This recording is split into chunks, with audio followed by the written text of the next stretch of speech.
Bonsoir tout le monde, merci d'être venus si nombreuses et nombreux pour cet événement de sortie du livre de Rob Grams, Bourgeois Gaze. Navré pour les conditions d'accueil, évidemment on ne s'attendait pas à un tel succès, ou en tout cas un tel intérêt pour le livre. Enfin moi si je m'y attendais, mais il y avait des sceptiques dans l'équipe, qu'est-ce que vous voulez. Sachez que le 13 février, c'est la soirée de sortie du magazine Papier, qui sort aussi aujourd'hui. Voilà, donc pour ceux qui veulent revivre ce genre d'événement, mais en n'étant pas aussi serré, sachez que ça sera possible. Merci beaucoup à la librairie La Marge de nous recevoir ce soir, de nous avoir fait cette proposition. On a été très contents. C'était une proposition en plus qui arrivait tôt, donc ça traduisait un vrai intérêt pour le livre. Voilà, ce livre, il est issu, je vais en prendre un, c'est une collection entre Frustration, c'est la collection Frustration chez Les Liens qui Libèrent, ce qui me permet de remercier évidemment les éditions Les Liens qui Libèrent, qui est une maison d'édition indépendante, qui nous suit depuis pas mal de temps, qui coédite avec nous le magazine, et voilà, dont l'indépendance est vraiment pas quelque chose qui compte pour nous, et je pense que si on est capable de sortir un livre comme ça, qui dit aussi bien les termes que ne le fait Rob, c'est bien parce qu'on est un magazine 100% indépendant, et une maison d'édition 100% indépendante, et je dis ça parce que c'est très important. Depuis quelques temps, je me suis dit, l'indépendance, c'est être capable d'écrire ce que vous voulez sans craindre de vexer qui que ce soit. Qui pourra vous nuire? Parce que qu'on vexe des gens, on le sait, on le voit, on l'entend, mais par contre, ces personnes ne peuvent pas nous nuire. Et c'est ça la véritable indépendance. C'est qu'il y a personne qui peut vous passer un coup de fil en disant « Ah, bourgeois gay, c'est-à-dire les bourgeois, c'est quand même un peu... voilà, c'est quand même un peu large comme terme. » Et donc, en fait, ça, on n'a pas. Donc, voilà.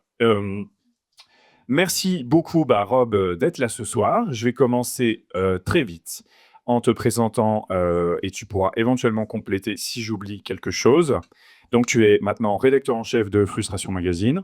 On se connaît depuis 2019, on s'en est rendu compte. D'abord virtuellement, puis on s'est vu en vrai. Tu écris donc pour Frustration depuis 2019-2020.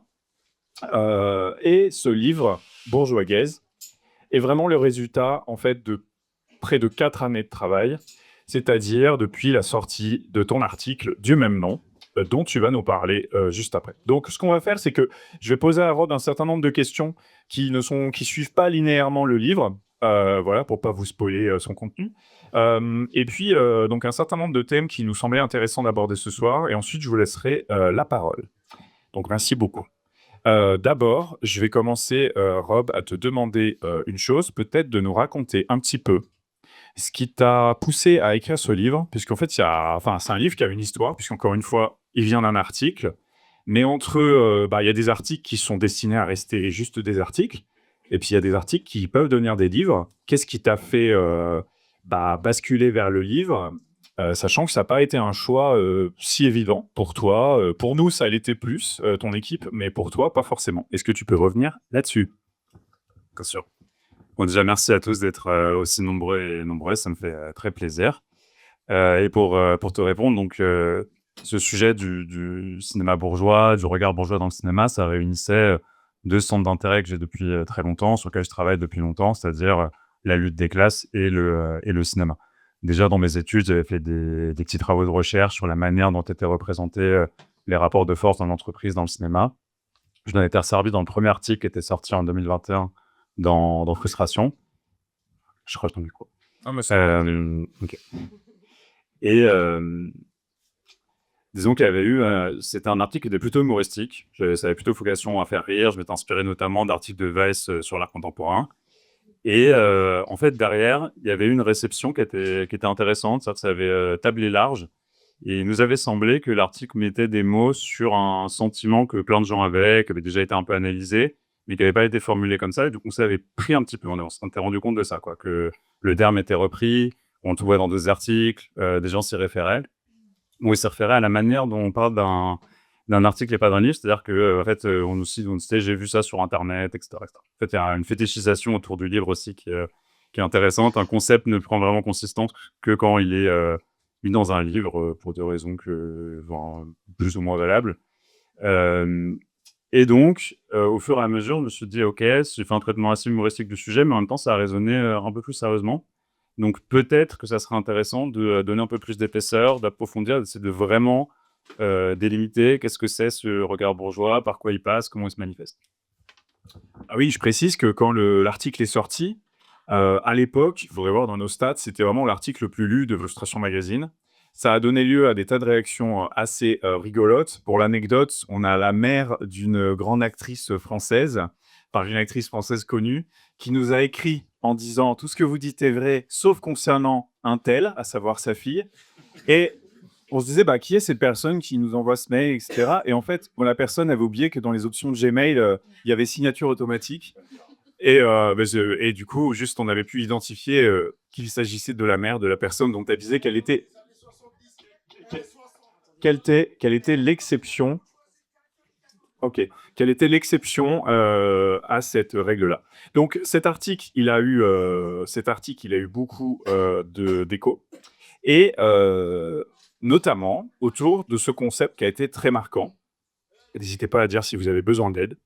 Euh, et ce concept marquant, c'est celui de bourgeoisie. Donc, d'abord, est-ce que tu peux un peu nous dire, parce qu'en fait, tu le précises dès l'introduction, mais ce bourgeoisie, donc ce regard bourgeois, ce terme bourgeois, c'est pas forcément le terme bourgeois qu'on va utiliser tout le temps dans Frustration, ou que moi, par exemple, je vais utiliser dans mes bouquins.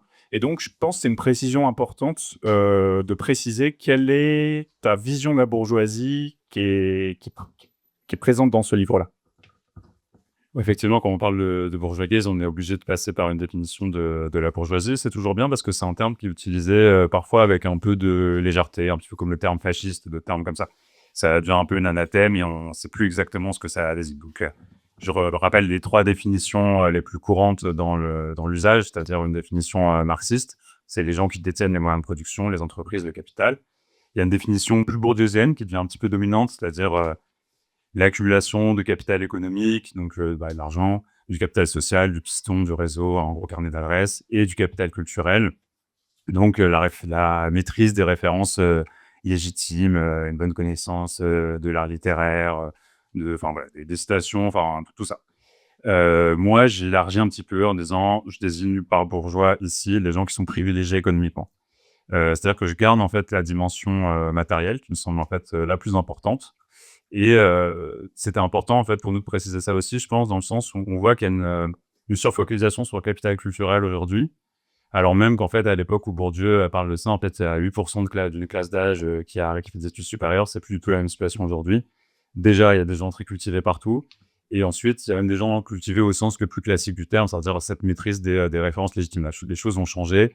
Un étudiant en littérature qui bosse à McDo à côté n'est pas un bourgeois. C'est pas ça qu'on désigne par bourgeoisie culturelle. Donc pour nous, c'était important en fait de faire cette précision parce que cette surfocalisation sur le capital culturel, il permet aussi une récupération réactionnaire de termes bourgeois qu'on voit de plus en plus à la droite et à l'extrême droite, où en fait on dit voilà, c'est des bourgeois parce qu'en fait, je sais pas, ils ont fait des études ou alors ils ont un intérêt pour les livres ou je sais pas quoi. Voilà, donc c'est pas du tout cette définition-là que j'ai gardée. C'est vraiment cette notion en tout cas de capital économique. En revanche, ce qui a été intéressant en me penchant vraiment sur l'origine sociale des réalisateurs, c'est de constater que c'est très poreux. C'est-à-dire qu'en fait, quand on regarde les réalisateurs, l'origine sociale, il y a plein de gens qui viennent, certes des catégories sociales supérieures, mais il y a aussi beaucoup de gens qui viennent de la bourgeoisie, au sens le plus strict du terme, voire même de la très grande bourgeoisie, c'est-à-dire des enfants du très grand patronat, etc., quoi. Et oui, et d'ailleurs, un exemple dont on avait parlé tout à l'heure ensemble en préparant cette soirée, c'est donc nous on s'est penché dans les affreux dossiers Epstein, hein, du nom de cette riche personnalité pédocriminelle états-unienne qui en fait était très connectée à la France puisqu'il avait un appartement à Paris et il était très présent dans les milieux culturels français. Et actuellement, ce qui est révélé par Mediapart et ce qui est confirmé aussi par nos propres recherches dans ses archives, c'est qu'il était très lié à Caroline Lang, une fille de Jacques Lang, qui est une personnalité très importante du cinéma. Et donc, en fait, ça permet de voir ce que tu illustres, c'est-à-dire qu'en fait, il n'y a pas d'un côté la bourgeoisie culturelle qui n'est que culturelle, qui se nourrit d'amour et d'eau fraîche et de pièces de théâtre contemporaines, et d'un côté l'affreuse bourgeoisie économique qui n'a aucun goût, qui n'aime que les SUV, les yachts. En réalité, dans la bourgeoisie internationale, ces deux dimensions coexistent pleinement, voire se nourrissent l'une et l'autre, et la culture joue un rôle important dans la collusion de ces classes et dans la façon de mener leur réseau. Oui, d'ailleurs, c'est un cas intéressant parce que Jack Lang, en fait, c'est son argument. Il n'arrête pas de dire on ne pouvait pas savoir, il était très cultivé. Voilà. C'est assez, il adorait l'art. Comment j'aurais pu savoir un truc pareil? Et effectivement, Caroline Lang, c'était pas n'importe qui. C'est quelqu'un qui était dans la commission d'avance sur recette au CNC, qui était la dirigeante depuis peu du syndicat des producteurs indépendants, etc. Donc ça, c'est effectivement, et on se rend compte de quoi, qu'en fait, elle a une société offshore cofondée avec Jeffrey Epstein. Donc voilà, en fait, ces liens entre grand capital et bourgeoisie culturelle, c'est des trucs assez avérés, en fait, que j'ai fait que constater en regardant en faisant mes petites recherches, quoi. Alors, en fait, ton livre, les premières réactions qu'il a suscitées ont notamment des réactions assez positives ou en tout cas d'intérêt fort dans la presse, dans les médias mainstream, donc chose auxquelles on s'attendait pas forcément et tu as eu déjà des journalistes qui t'ont dit: «Mais voilà, ça met des mots sur un truc qu'on voyait et on savait pas exactement comment le dire, on n'était pas toujours en mesure de le prouver». Hem Et toi, donc faut savoir que vraiment, je me souviens quand tu avais écrit l'article, l'idée c'était un peu qu'enfin on dise les termes. Suite, tu as pas parlé dans l'intro, mais il y avait ce fait assez marrant, un peu, mémesque.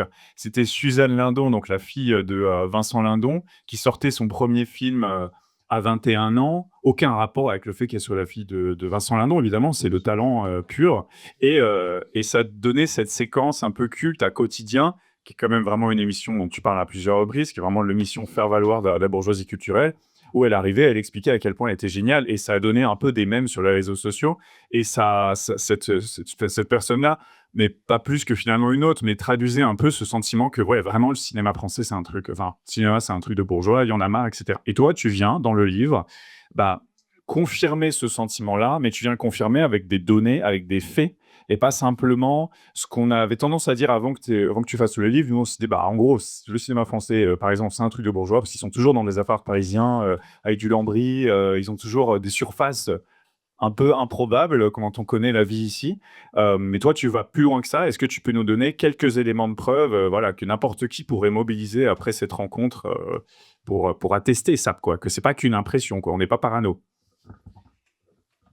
Oui, effectivement, au départ, j'étais parti du film de Suzanne Lindon, pas pour m'acharner sur elle, mais parce que c'était un cas un peu paroxystique, quoi. C'était une nepo baby, donc une fille de la bourgeoisie du cinéma, dont les parents étaient eux-mêmes des bourgeois. C'est le cas de Vincent Lindon, qui le dit souvent et qui disait souvent c'est très dur d'être un bourgeois dans le cinéma, ils aiment que les prolos dans le cinéma, c'est très très dur.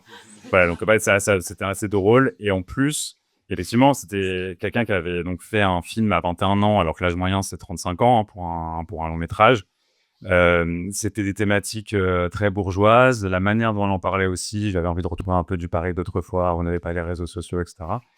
Euh, donc c'était en plus dans ce Paris très bourgeois, sur des thématiques très bourgeoises. Ça a eu, elle a fait vraiment les émissions les plus prescriptrices de France, pardon, France Inter, Quotidien, etc.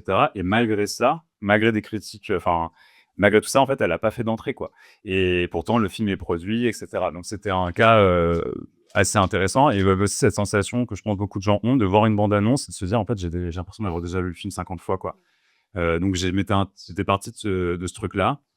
Et sur les données, du coup, parce que la question sur savoir est-ce que c'est un a priori ou est-ce que ça se base sur quelque chose d'un peu réel, il y a des données que j'ai trouvées grâce au collectif 50-50, qui est un collectif qui se bat beaucoup pour l'inclusivité dans le cinéma. Et ils ont fait des super données sur la représentation des femmes dans le cinéma français, sur la représentation des minorités raciales et sur la représentation aussi des classes. Et ce qu'ils constatent, en fait, c'est qu'il y a une énorme surreprésentation des CSP+, dans le cinéma français. Autour de 70% des personnages sont des CSP+. Et par contre, ce que je n'avais pas trouvé, c'était des chiffres sur l'origine sociale des réalisateurs. Donc là, grâce à ma collègue Léa, qui m'a donné une méthodo, j'ai pris un corpus de 270 réalisateurs sur les 35 dernières années et j'ai regardé leur origine sociale. Et je suis arrivé en fait à 70% de réalisateurs venant donc de la bourgeoisie, donc c'est cadres supérieurs, enfants de petits patrons, de grands patrons, etc. Et après, je suis tombé en gros dans ces 70%, 40% d'entre eux qui viennent directement du milieu artistique, et parmi ceux-là, un quart qui vient directement du cinéma. Donc, on n'est pas que sur une vue de l'esprit, et même ce qui est intéressant, c'est qu'il y a une certaine corrélation du coup entre ce chiffre, 70%, et les 70% de réalisateurs qui viennent de la bourgeoisie, et 70% de personnages issus de la bourgeoisie qu'on voit dans les films. C'est pas un rapport mécanique, mais on voit bien qu'il y a quand même une tendance, quoi. Et un truc dont on a parlé ensemble plus récemment, c'est le fait que, parce que récemment, l'extrême droite française s'est mis à s'en prendre au cinéma français notamment, au CNC, à voilà, aller encenser certains films plutôt que d'autres, opposer le cinéma d'auteur et le cinéma populaire avec Christian Clavier globalement, c'est ça leur idéal. Et bon, en fait, ce qui est intéressant, c'est que toi, ta critique, elle se distingue de ça. Tu montres bien que, bah, ça c'est en fait, la façon dont les termes qu'ils posent sur le débat, cinéma populaire, cinéma bourgeois, eux aussi d'ailleurs, tendent parfois à prendre ce terme, ne sont pas du tout les tiens. Est-ce que tu peux expliciter ça? Oui, bah, je vais clarifier parce que c'est même une crainte, en fait. Comme il y a cette utilisation, d'extrême droite du terme bourgeois, en fait, il y a aussi une critique du cinéma dit bourgeois ou du cinéma d'auteur, c'est pas la même chose pour moi, hein, par, la droite et l'extrême droite. C'est notamment le cas de quelqu'un comme, Éric Nehoff, critique au Figaro, c'est le cas du Rassemblement national, c'est le cas de, Jérôme Sédou, le patron de Pathé Gaumont. Si ce nom vous dit quelque chose, c'est pas une coïncidence. Donc en fait, eux, ils disent, voilà, il y a une crise de surproduction, en fait. S'il y a autant de films comme ça, un peu chiants, un peu bourgeois, et cetera, c'est parce que personne va voir. C'est parce qu'il y a une surproduction et cette surproduction, elle est liée, à une sorte d'assistanat des films. Il y a trop de subventions et cetera. Donc la solution, ce serait de supprimer toutes les aides, de supprimer le CNC. Le RN a fait un amendement en ce sens.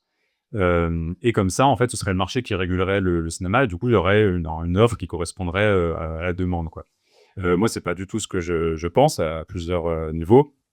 Déjà, quand on fait ça, en fait, on détruit, les cinémas nationaux. Ça s'est fait dans plein de pays. C'est par hasard, en fait, si, le Centre national de la cinématographie, les subventions et cetera, ce modèle-là est globalement envié dans le monde entier plutôt que l'inverse. Et moi, je considère que tout ce qui, en fait, tout ce qu'on arrive à arracher un peu au marché, c'est plutôt une victoire, pour nous. Maintenant, ce que je constate en revanche, c'est qu'effectivement, du fait de l'entre-soi, du fait de ce système d'héritage, ces subventions, ce système d'aide, ils bénéficient quand même à des gens qui sont déjà de base très privilégiés et qui remplit pas ses promesses, de ce point de vue-là. Pour autant, et aussi sur la différence, cinéma d'auteur de gauche bourgeois et cinéma populaire, de droite, ça, j'y crois pas du tout. Ça, c'est encore une stratégie de la droite pour faire croire qu'elle est proche du bon sens populaire ou je ne sais quoi. En fait, dans le cinéma, dit grand public, dit populaire, il y a aussi des biais bourgeois, il y a aussi un regard bourgeois. Des fois, ça y échappe, mais des fois, ça y échappe pas. Pareil pour le cinéma d'auteur. Et d'ailleurs, c'est des notions, en fait, Jean-Baptiste Aurey, par exemple, il parle qu'un historien du cinéma, il parle de cinéma du milieu. Il y a des films qui sont ni tout à fait d'auteur, ni tout à fait super grand public, quoi. Donc, en fait, c'est des catégories que je reprends pas du tout, quoi. Alors, il y a une précision biographique que j'ai pas faite quand je t'ai présenté, c'est que Rob, il aime beaucoup le cinéma. Je pense que dès qu'on se voit, parce qu'on est aussi amis, on regarde des films ou on va au cinéma. Je tiens à dire que c'est aussi la seule personne que je connais qui a vraiment un rétroprojecteur qui marche du premier coup, et qui nécessite pas une demi-heure d'installation et le fait que du coup, en fait, on a envie de dormir. Donc c'est vraiment quelque chose qui m'a beaucoup marqué et l'image est vraiment très, très, très, très bien. Et donc c'est quelqu'un qui regarde beaucoup de films et c'est quelqu'un avec qui c'est très agréable d'en parler. Pour moi, c'est un peu mon ami, cinéphile mais pas chiant puisque, oui, désolé, mais il y a des cinéphiles qui peuvent être très péremptoires, dire: «Bah non, t'as rien compris, Tarkovsky, c'est pas ça du tout», voilà. Rob, n'est pas du tout quelqu'un comme ça et ça me permet de te permettre de clarifier un petit malentendu qui existe parfois au sujet de ton livre et de ton travail. C'est du coup, les gens nous disent: «Mais du coup, vous détestez tout puisque, tous les films sont bourgeois, donc quoi? Ça veut dire que c'est naze et cetera» et toi, tu ne dis plutôt pas ça et donc ma question, c'est est-ce qu'un bon film peut-être, peut avoir un regard bourgeois et enfin, est-ce qu'un bon film peut avoir un regard bourgeois? Voilà, c'est ça ma question. Bah, de toute évidence, oui. En fait, pour moi, c'est la même chose que pour le male gaze, hein, dont Bourgeois Gaze est clairement inspiré. Enfin, le male gaze, donc c'est le regard masculin. C'est Laura Mulvey dans un article des années 70 qu'il a développé. Ça parlait vraiment du cinéma, ça parlait de l'objectification de la femme, de sa sexualisation. Après, ça a été étendu par plein de féministes derrière, à la fois en termes d'application et à la fois en termes d'analyse. Il y a eu aussi des réflexions sur le regard blanc, sur le regard noir, et cetera, par Bell Hooks, même par Frantz Fanon à l'époque. Ça parlait pas de cinéma, mais il avait toutes ces réflexions sur le regard blanc. Donc moi, je m'inspire de tout ça. Mais ce que je veux dire, c'est que quand on constate que le male gaze a été, et encore aujourd'hui dominant, et a été très, très dominant dans l'histoire, notamment dans la Nouvelle Vague, notamment dans le Nouvel Hollywood, ça veut pas dire que tout ça, c'est des mauvais films, on comprend bien. Donc c'est la même chose pour le bourgeois gaze. Constater qu'il y a un regard bourgeois dans un film signifie pas que le film est mauvais. Par contre, ça signifie deux choses.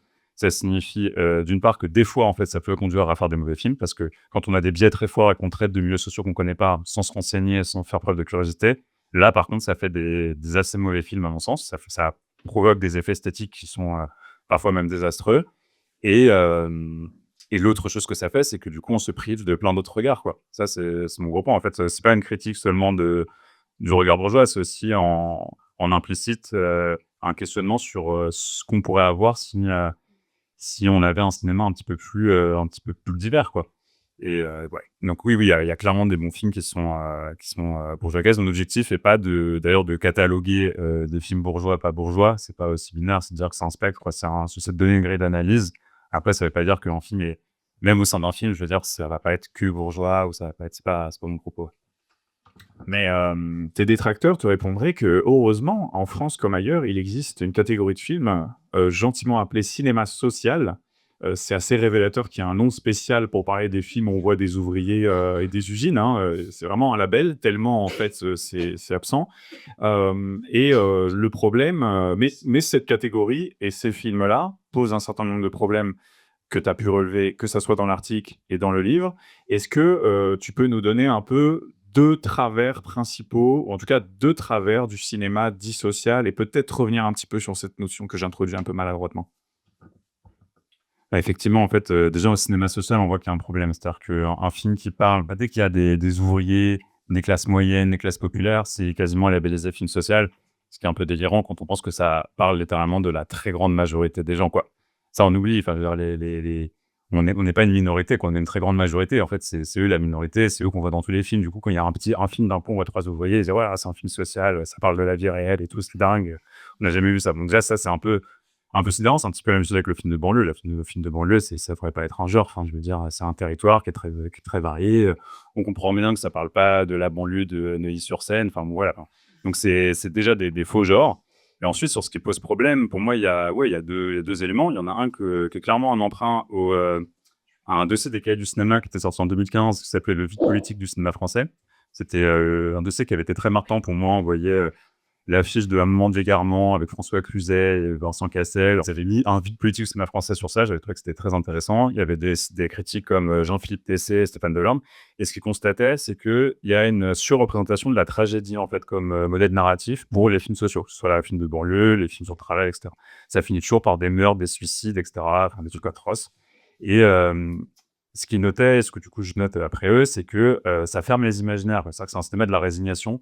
Et du coup, moi, j'ai pas mis un boulot, j'ai l'impression que c'est un objectif de rassurer. C'est-à-dire, on se donne bonne conscience, on voit, oh là là, ça a l'air horrible leur vie, etc. Parce que clairement, c'est un film qui s'adresse pas, en plus, aux classes populaires. C'est très rare. Je sais pas pourquoi un caissier de supermarché aurait envie de voir la loi du marché, franchement. Enfin, c'est vraiment déprimant. C'est sa propre vie, il la connaît déjà. Enfin, ça lui ouvre aucune perspective, à part des trucs horribles.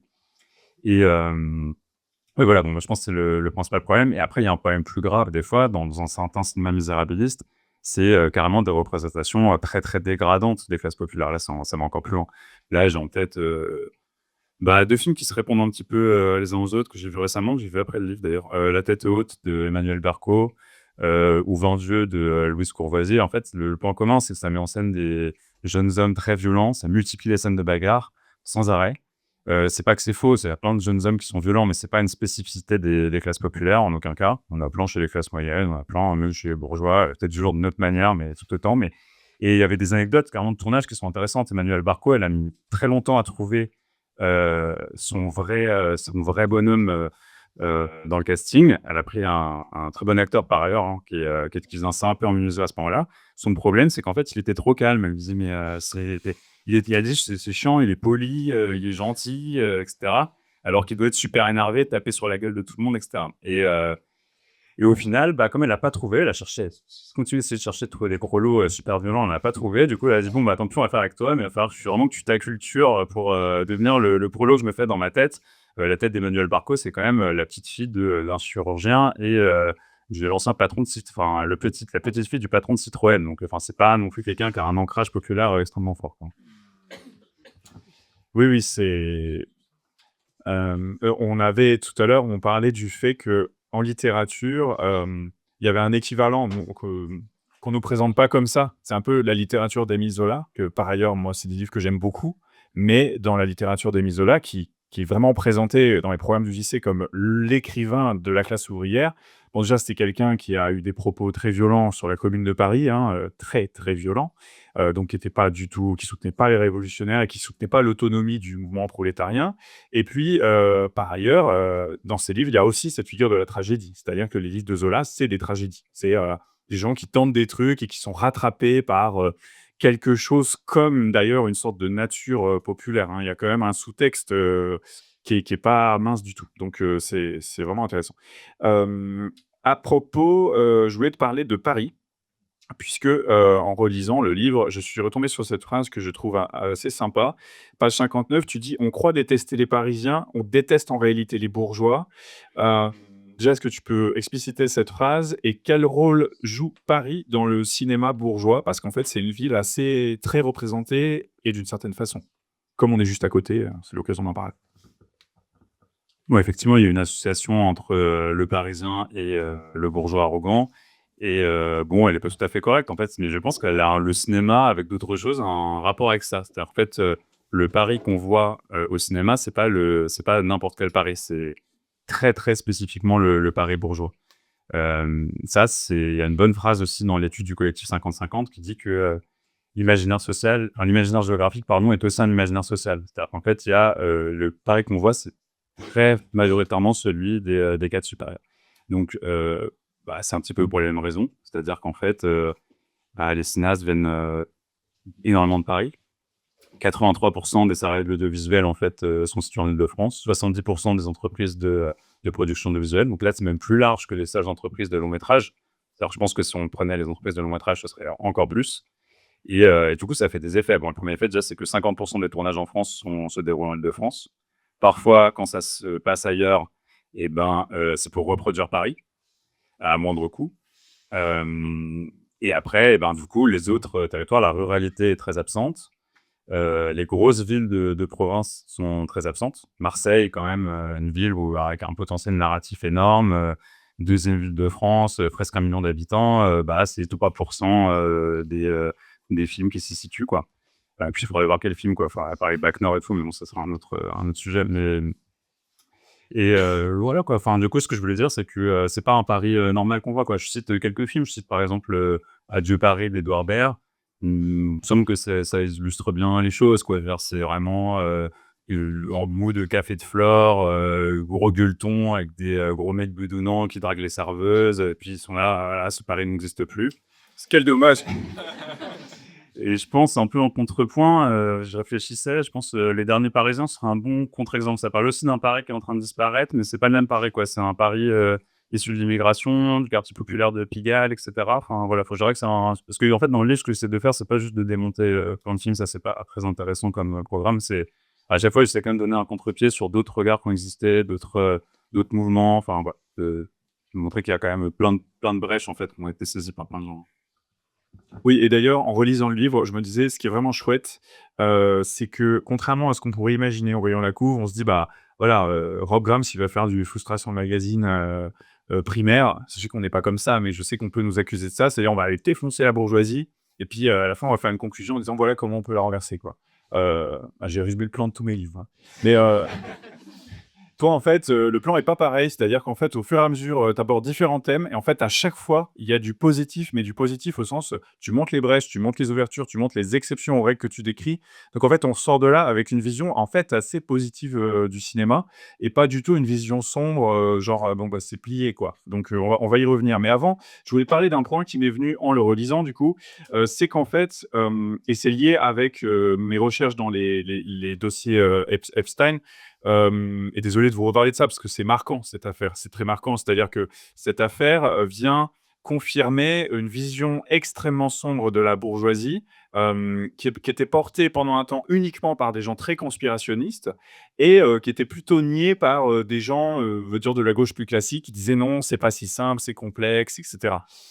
Quand on étudie la vie de quelqu'un comme Epstein, on voit des choses absolument atroces sur le plan de la criminalité sexuelle et de la pédocriminalité et on voit plein de choses. Et en fait, pourquoi je te pose cette question, c'est que quand j'ai travaillé dessus, les représentations qui me venaient de tout ça étaient des représentations cinématographiques. C'est-à-dire qu'en fait, la bourgeoisie, c'est une classe qu'on ne voit pas, qu'on ne croise pas, et donc en fait, notre vision de la bourgeoisie est en fait très liée au cinéma. C'est-à-dire moi, je vois Eyes Wide Shut, je vois le film de Snowpiercer, Titanic, toutes ces séries. Moi, je me fais toutes ces séries avec des bourgeois. Donc voilà, tous les Aristos, tous les Downton Abbey, tous les trucs. Maintenant, il y a Industry avec des traders atroces et tout. Et voilà, cette représentation de la bourgeoisie dans le cinéma, qu'est-ce que tu en penses? Est-ce que c'est donc qui forge nos représentations de la bourgeoisie, puisqu'encore une fois, ces gens ne les voient pas. Qu'est-ce que tu penses de cette représentation? Est-ce que tu penses que politiquement, le cinéma nous fournit en quelque sorte des armes qui nous permettent de mieux capter ce qu'est la bourgeoisie? Est-ce qu'il faut s'en méfier et de quoi faut-il se méfier selon toi? Bah, je pense que dans ce cas-là, on a pas mal de cas différents. On a un cinéma qui est très critique, qui donne clairement des armes pour réfléchir à ça. Je pense à Parasite de Bong Joon-ho, je pense à Sans filtre de Ruben Östlund, je pense aussi à Eyes Wide Shut de Kubrick dans une certaine mesure. Il y a notre collègue Léa Hamadi qui avait fait un très bon dossier en fait de comparaison avec Gone Girl dans le précédent numéro de Frustration où elle analysait ça, enfin ce système-là, comment il était décrit dans ce film. Après, il y a une approche plus réaliste, assez documentée. C'est le cas d'une série comme Succession, qui n'est pas franchement anticapitaliste, mais qui a quand même la qualité d'être assez documentée sur les Murdoch, etc. Et après, il y a une approche dont je me méfie plus. C'est une approche totalement fantasmée, qui fait un peu comme d'ailleurs la bourgeoisie fait avec les classes populaires, c'est-à-dire qu'elle fantasme complètement, elle projette, ça fait des projections. Ça, c'est un film un peu comme Saltburn, c'est-à-dire c'est une représentation totalement mythifiée de l'aristocratie anglaise, très décadente sur le plan moral, etc. Donc je pense que c'est pour ça que ça résonne quand on parle d'Epstein, parce que ça valide certains fantasmes dans une certaine mesure. Mais en même temps, bon, c'est pas forcément la vérité partout non plus. Ça, je m'en méfie parce que en fait, on a l'impression de découvrir un milieu et en fait, on apprend strictement rien de réel dessus. Et en fait, c'est une critique purement morale en fait du capital et des inégalités. Ça, c'est quelque chose dont on se méfie pas mal à frustration parce que le problème, c'est pas l'immoralité d'un petit milieu ou de quelques personnes. Enfin, c'est un problème avant tout de structure quand même. Oui, et dans Saltburn, dans ce film, le personnage qui vient d'un milieu plus moyen, n'est représenté que sous l'angle de l'envie et de l'envie de s'accomplir et voilà, c'est vraiment un film pour le coup assez, conservateur, quoi. C'est-à-dire, à la fois les bourgeois les bourgeois aristos sont hyper décadents, leur problème est moral et pas politique et en plus les autres les envient et ils feraient pas mieux qu'eux, à la fin. Donc ça, c'est quelque chose qui revient quand même assez souvent. Hem, j'ai, une question, alors j'ai une citation, dont j'étais très fier, d'un film qui est un peu un classique, je sais pas si vous l'avez vu, moi je l'ai vu, mais vraiment par accident, un film qui s'appelle La Piscine. Je m'en souviens plus de tout. C'est un film avec Alain Delon qui est très beau, ça je m'en souviens et il a un ami riche et pénible qui lui dit, «Change tes désirs plutôt que l'ordre du monde». Ça, j'avais retenu ça. Et toi, ouais, j'ai quand même placé une belle ref. Toi, au contraire, dans ton chapitre tête est intitulé «Changer le monde plutôt que le cinéma». Et là, ça me pose question parce qu'une théorie assez répandue, alors dans le monde politique de gauche, qui est un peu un cliché, c'est de dire: «Il faut mener la bataille culturelle». Il faut mener la bataille culturelle. Donc là, on va citer Gramsci, sans le citer vraiment et puis on va dire, la bataille culturelle, ça veut dire qu'il faut faire des nouveaux récits, il faut faire des films, faut faire des docus. Voilà, faut agir d'abord sur la réalité esthétique et éventuellement cinématographique et comme ça, on pourra changer le monde. Et toi, du coup, tu as l'air de pas trop penser ça? Bah, je pense en fait que peut y avoir, enfin, ça peut se mener aussi dans le cinéma, la bataille culturelle, comme ça peut se mener dans les médias, c'est ce qu'on essaie de faire avec Frustration. Maintenant, avec une certaine, même une grande humilité, c'est-à-dire qu'on sait très bien que la bataille culturelle, aussi importante soit-elle, et en fait, elle est assez secondaire. C'est-à-dire que c'est pas ça qui mène le monde. Tu peux convaincre plein de gens à un moment si les luttes suivent pas, etc., ça mènera à rien. Et en fait, quand j'applique ça au cinéma, ce que je constate, c'est que s'il y a un regard bourgeois qui est aussi prégnant, c'est du fait de la structure sociale. C'est-à-dire qu'en fait, ça répond à cette structure sociale. Donc, c'est rien d'étonnant qu'en fait, dans un moment de très grande domination de la bourgeoisie, que le cinéma soit autant monopolisé par cette classe, c'est guère surprenant. Du coup, ce que je constate aussi, c'est que les périodes de grande innovation dans le cinéma, où ce regard bourgeois est tellement présent, ça correspond aussi à des moments de haute conflictualité sociale. Il y a le cinéma soviétique qui arrive après la révolution russe. Il y a le néoréalisme italien qui arrive après le cinéma fasciste des téléphones blancs, qui est un cinéma très bourgeois. Et d'un coup, avec le néoréalisme italien, on arrive à un cinéma extrêmement proche des préoccupations populaires. C'est une époque où le Parti communiste italien était très puissant.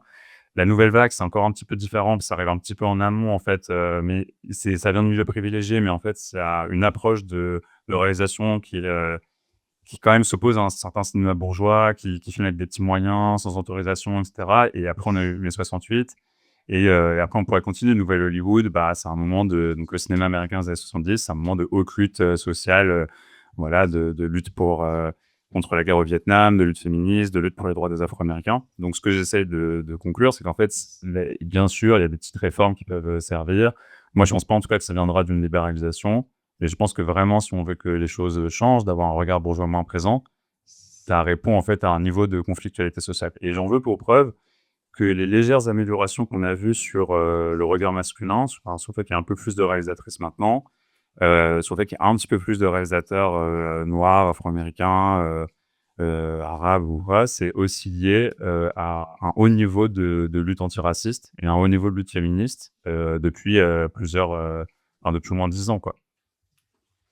Et tu conclus le livre en parlant en gros, reprise en main, je reprends ta formule, oui, voilà, non, je vais formuler ma question de façon plus marrante.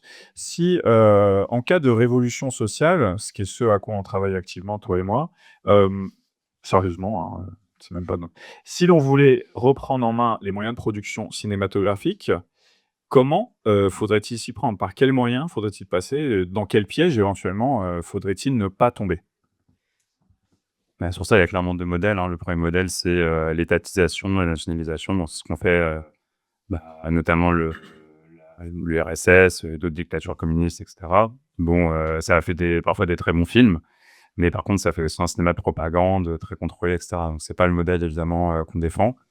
Nous, en cohérence avec les idées un peu autogestionnaires qui sont les nôtres, ça passe avant tout par déjà, une sorte de baisse de la hiérarchie dans les tournages, dans les collectifs de production. Moi, je me suis inspiré aussi de ton travail sur Lundi. Vous ne détestez pas Lundi, où tu expliques en fait que la hiérarchie, c'est aussi un problème en soi. Et en fait, il y a eu des étapes aussi dans le cinéma. Il y a une époque où c'était vraiment la société de production qui contrôlait les films.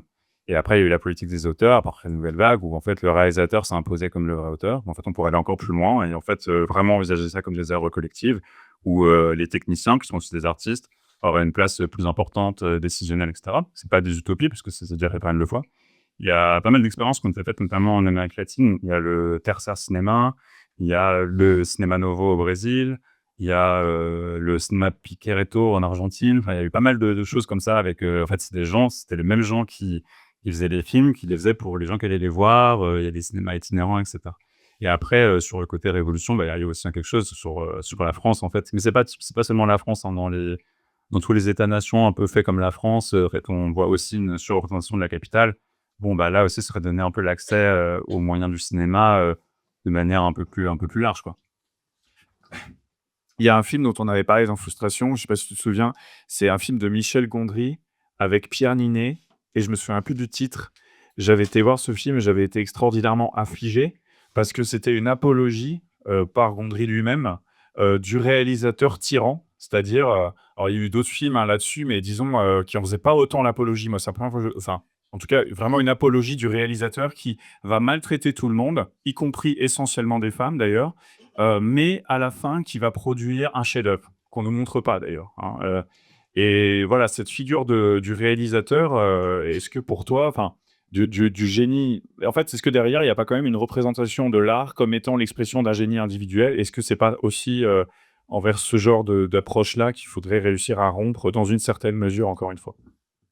Je pense qu'aussi, surtout que c'est jamais vrai. Il y a un film qui prend bien contre-pied de ça, c'est le dernier biopic de Michel-Ange.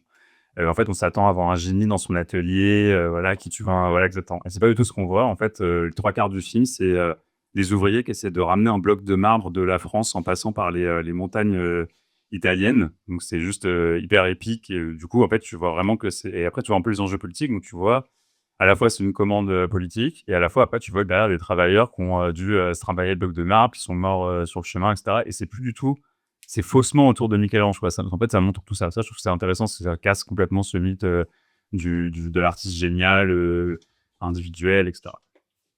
Oui, parce qu'en fait, je me disais, en t'écoutant, que l'idée, en fait, si tu sacrifies tout à une sorte d'idéal artistique où, en gros, faut la meilleure œuvre possible, derrière, tu as des gens qui peuvent défendre l'emprise de la bourgeoisie au nom de ça. C'est-à-dire, en gros, bah oui, en fait, maintenant, le népotisme est vraiment défendu. Moi, ça qui me frappe, et c'était le cas avec Suzanne Arnan, mais c'est le cas en général. C'est-à-dire que des népo-babies qui vont à quotidien, jamais, au contraire, on limite montrer ça comme une qualité supplémentaire pour eux, à leur crédit, comme si on avait besoin, en fait, d'une sorte de reproduction sociale pour aboutir à des œuvres, encore plus fortes, quoi.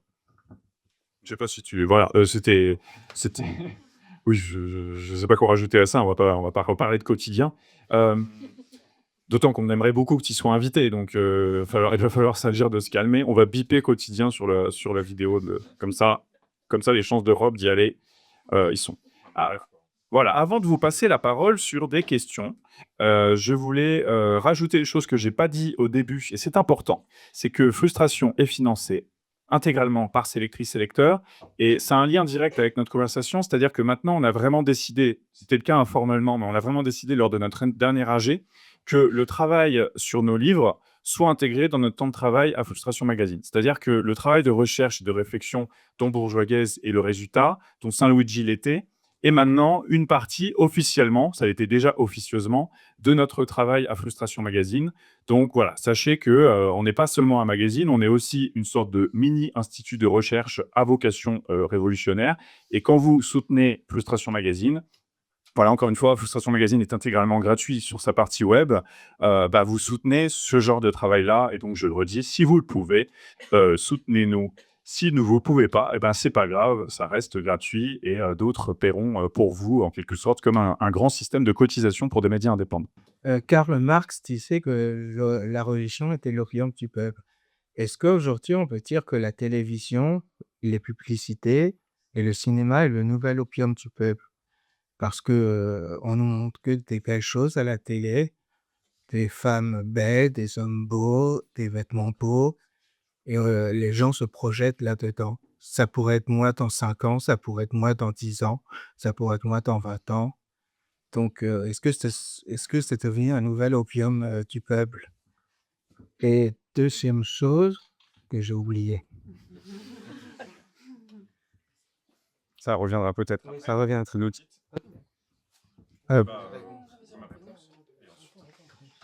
Heu, disons que bah, la phrase de Marx, en fait, derrière, il la nuance un petit peu. En fait, c'est pas si central que ça, la critique de la religion. Chez Marx, on exagère peut-être un peu trop cette phrase. Je précise parce que du coup, ça fait un peu la même chose, je pense, pour le divertissement culturel. C'est-à-dire, il y a eu une critique radicale du divertissement culturel dans les années 70, vous connaissez sûrement 70, Phare de bord, etc., qui a été poursuivi après.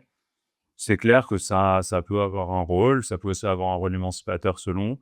Après, c'est vrai que pour nous, de ce point de vue-là, on est des marxistes assez classiques, hein. On pense quand même qu'avant tout, c'est quand même, la structure sociale, en elle-même, l'exploitation au travail, les autres formes de domination qui sont les plus structurantes, quoi. Je pense pas que la télé, il y a plein de gens qui regardent la télé, on est en rapport assez critique à la télévision en réalité, je trouve.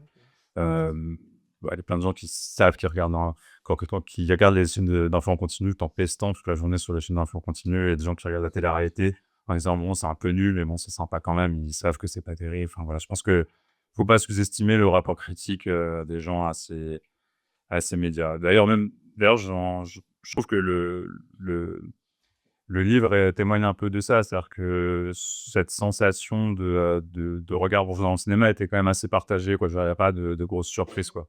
J'ai l'impression qu'il y avait ce rapport critique déjà. Et juste un petit concept qui peut être utile, parce que c'est vrai que ce sujet-là revient souvent.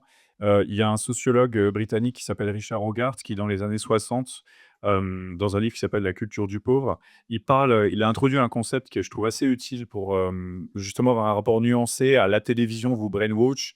En fait, où il dit que dans les classes populaires, enfin, moi je pense que ça peut être un peu étendu à tout le monde, il y a une attention, il appelle ça une attention oblique à ce que la bourgeoisie nous propose. Et lui, il prend l'exemple de les Britanniques, la classe ouvrière britannique s'intéresse à la vie des Windsor et alors dramas familiaux depuis Guillaume le Conquérant en gros.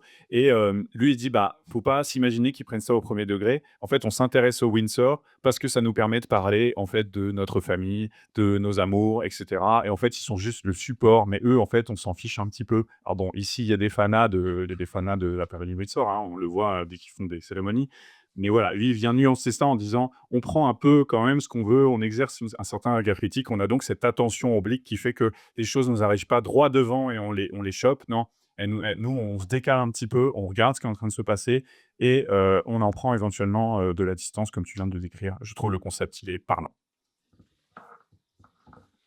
Bonsoir tout le monde et puis, bonsoir et merci beaucoup pour ce temps parce que du coup, ça a ouvert des espaces pour moi. Je parle pour moi personnellement des espaces vraiment importants en fait, sur la critique de cinéma et c'est venu, aller chercher des choses que j'éprouvais, que je ressentais, mais sur lesquelles je n'arrivais pas à poser, ni des mots et à expliquer clairement et ce qui est un peu beaucoup aussi le travail de Frustration Magazine donc merci beaucoup. Je vais tâcher d'être concis bien que je sois très stressé de poser cette question.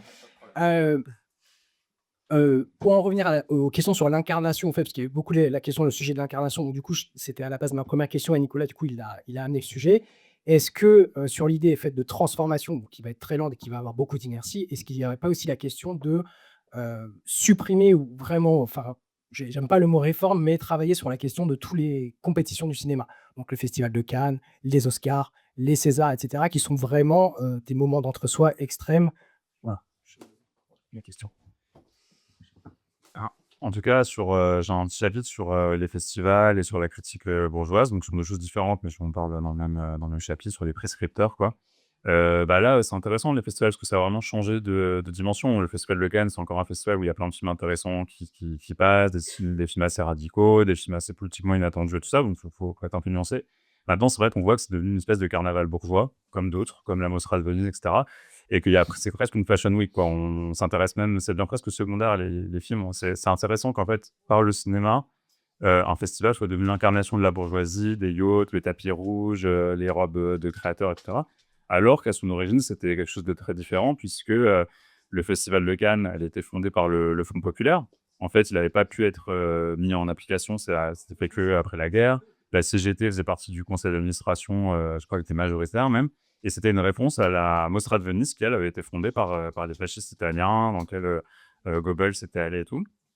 Et après, il y a eu cet embourgeoisement petit à petit du Festival de Cannes. Et après, au moment de mai 68, il y a plein. Ça, je pense que je t'apprends rien, mais peut-être il y a des gens qui savent pas ça. Il y a donc les restaurants de Welbeck qui se sont dit ok, c'est pas possible, quoi. Je veux dire, on est là, on parler de films comme ça, c'est en décalage avec ce qui se passe, quoi. Il y a des tentatives insurrectionnelles dans le monde entier, c'est un peu délirant. Du coup, il faut qu'on parle de ça, quoi. Le cinéma doit être à ce point extrait du monde. Et c'est là a été fondée la quinzaine des réalisateurs, donc c'était un festival concurrent du Festival de Cannes. Et après, c'est devenu pareil, il y a un peu les mêmes effets, quoi. Normalement, ça finit par se tasser. Moi, je mettrais quand même pas tous les festivals sur le même plan. En fait, il y a plein de petits festivals de ciné qui font plein de choses super intéressantes, qui proposent d'autres types de cinéma. Heureusement d'ailleurs qu'ils existent. Donc voilà, enfin, c'est vrai qu'il y a le point qui m'intéresse, en tout cas, c'est que, et pareil pour les Oscars aussi, ça c'est encore plus intéressant, c'est que là, il y a carrément un système de corruption organisée, c'est-à-dire que là, ils ont mis une nouvelle règle il y a peu de temps pour obliger le jury à voir les films, pour dire dont on partait, quoi. Avec les lobbies qui, en fait, du cinéma qui financent à hauteur de millions et de millions et de millions les jurys pour qu'ils votent pour leur film, quoi. Donc, donc, ce qui est intéressant, en tout cas, dans là-dedans, c'est que c'est quand même une classe aussi qui jouent ce rôle de prescripteur. Et donc, c'est eux qui disent, voilà, ça, c'est un bon film, ça, c'est un mauvais film, etc. Donc là, de ce point de vue-là, clairement, je Bon, rejoins. ma question rejoignait plutôt vraiment vraiment ce type-là Ouais. de manifestation. Ouais, je comprends. Je vous propose qu'on prenne 2 dernières questions. Ouais, non, je vous consulte. Plus dernière question. Priorité à celles et ceux qui vont en parler. Ah bah oui, voilà. Et bonjour, moi je voulais vous demander quel rôle a tous ces succès du cinéma sud-coréen qui notamment Il arrive aujourd'hui, il a un écrasant succès et c'est justement sur comment le capitalisme, les classes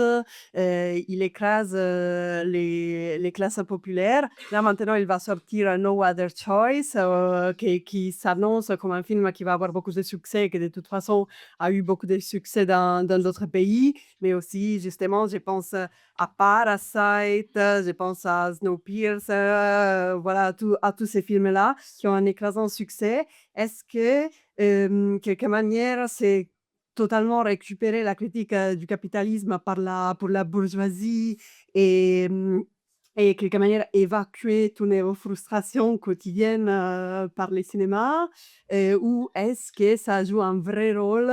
Ben, on a dit, bon, ok, on change avant le monde que les cinémas, mais il a quand même un écrasant succès. Les cinémas nord-coréens, du coup, et sud-coréens. Du coup, c'est quoi le rôle de ces succès? Est-ce que ça mène à quelque chose? Moi, je pense que ça mène à quelque chose. Je pense que ça mène à forger d'autres représentations. En fait, ça reste assez rare, en fait, des représentations critiques du capitalisme dans le cinéma. Et c'est vrai que Bong Joon-ho, réalisateur de Parasite, il a joué un rôle là-dedans. Et quelque chose qui était assez intéressant sur ça, c'est que Parasite, donc c'est un film coréen, assez long, labellisé un peu cinéma d'auteur. Et pourtant, ça a été le plus grand succès pour une Palme d'Or depuis Pulp Fiction. Alors que normalement, on se dit, bah voilà, les films coréens, ça marche pas, etc. Ça a été un vrai succès public. Donc moi, ce que ça montre, c'est qu'en fait, ce rapport critique, ce rapport critique à la bourgeoisie, en fait, il rencontre quand même son public réellement. D'ailleurs, on a un dossier sur le cinéma de genre et la ville dans le dernier numéro, écrit par Léa Hamadi. Elle revient, elle analyse vachement finement Parasite. Et après, par contre, il y a une autre dynamique. Oui, puis après, vous avez parlé de Park Chan-wook qui est de No Other Choice, donc qui est un remake d'un film qui était déjà très intéressant, qui s'appelait Le Coucret, avec José Garcia par Costa Gavras. Et donc, il met en scène un type qui est au chômage, qui sort du taf, il y a 10 personnes comme ça devant lui sur la liste, il se dit, bon, qu'une seule manière de faire, c'est de les flinguer, quoi. Voilà, je ne me spoil pas plus. Et par contre, on voit aussi qu'il y a une dynamique de marchandisation de la critique. Bon, ça, c'est classique, c'est souvent en deux volets. D'abord, il y a une vraie critique assez radicale qui arrive, c'est Parasite. Et après, il y a une critique édulcorée qui revient. C'est, par exemple, la série Squid Game. Ouais, Squid Game, on a coécrit un article avec Farfunding sur le site. En fait, d'abord, ça reprend toutes les... C'est-à-dire que c'est très complaisant. En fait, ça prétend critiquer le capitalisme, c'est très complaisant. Dans la deuxième saison, je me lance un petit peu, bouchez-vous les oreilles, mais il y a un peu une tentative révolutionnaire pour au final arriver dans une troisième saison où la critique est totalement anesthésiée et on revient à ce truc qui est typique, c'est-à-dire une critique très très morale du capitalisme. Où, en fait, le goût est un goût pour l'homme, les pauvres sont comme les autres, ils veulent juste s'embourgeoiser, donc on peut rien faire à part faire 50 spin-offs de Squid Game, États-Unis, etc., etc., quoi. Donc, je trouve qu'il y a un peu ces deux dynamiques. C'est-à-dire que comme ils voient que ça marche, en fait, il y a une récupération édulcorée de cette critique sociale qui vient de la Corée. Mais par contre, ça reste des films super intéressants. Je les cite d'ailleurs, les films de Bong Joon-ho, je les cite un peu comme contre-exemple.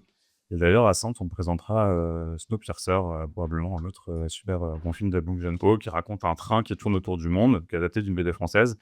Et c'est la classe travailleuse qui va essayer de faire la révolution dans le train et avancer de wagon en wagon, ce qui essaie de prendre la tête, quoi. Voilà, je ne vous en dis pas plus, mais c'est un film vraiment intéressant. Oui, et Snowpiercer, d'ailleurs, on avait la discussion tout à l'heure.